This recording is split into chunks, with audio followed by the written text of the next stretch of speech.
Guys, magandang tanghali. Magluto tayo ng ating ulam na chicken adobo. So, tayo natin ang ating sibuyas, and then ating bawang.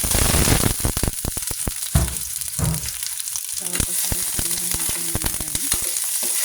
Lalabasin lang natin or make it brown. Konting brown lang guys. At syempre yung ating chicken guys, imimarinate ko na yan sa toyo. Nilagyan ko na rin ng suka and then paminta at ang ating seasoning. Then nilagyan ko siya ng sili guys. So ayan. Ngayon naman, magsasatay na tayo. Brown na siya guys. Okay na yan. Lagyan na natin yung ating minarinate.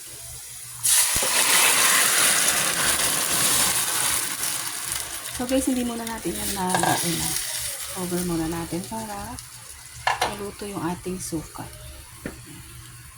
Cover ko muna yan guys.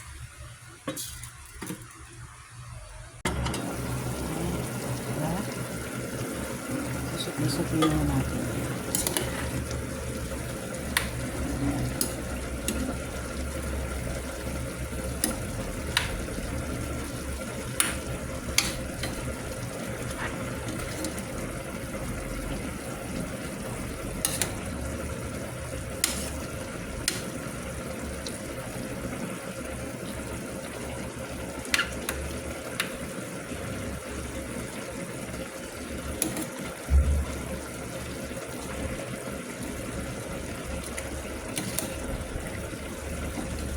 Satay pa rin natin ito guys para ma-absorb niya yung ating mga seasoning.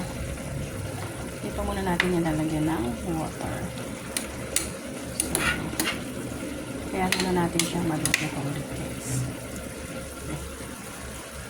So, ito cover muna ulit natin yan.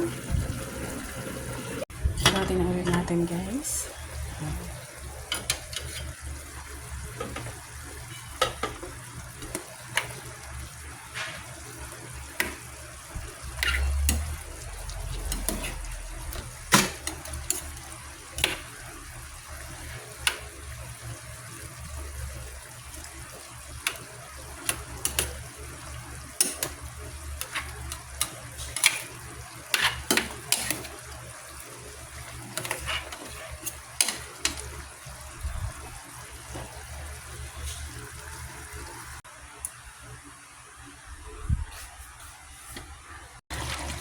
Ayan guys, ang ating adobo.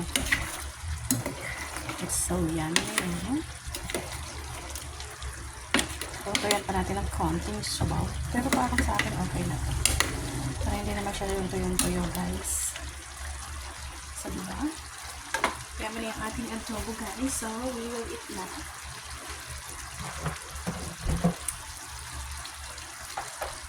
So, eat na tayo. Okay na rin naman yung timpla niyan guys.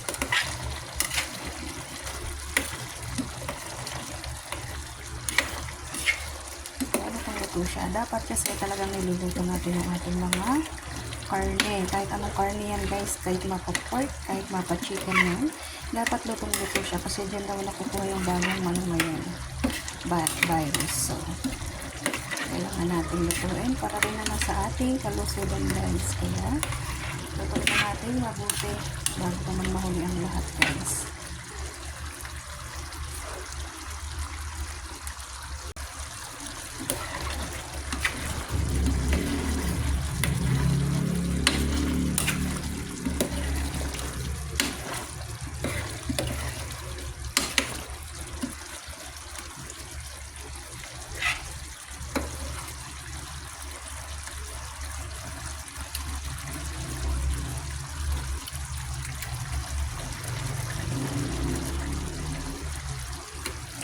Perfect na ang ating adobo. So, unti-unti na natin na perfect. Parang nagiging chef na tayo. Charot.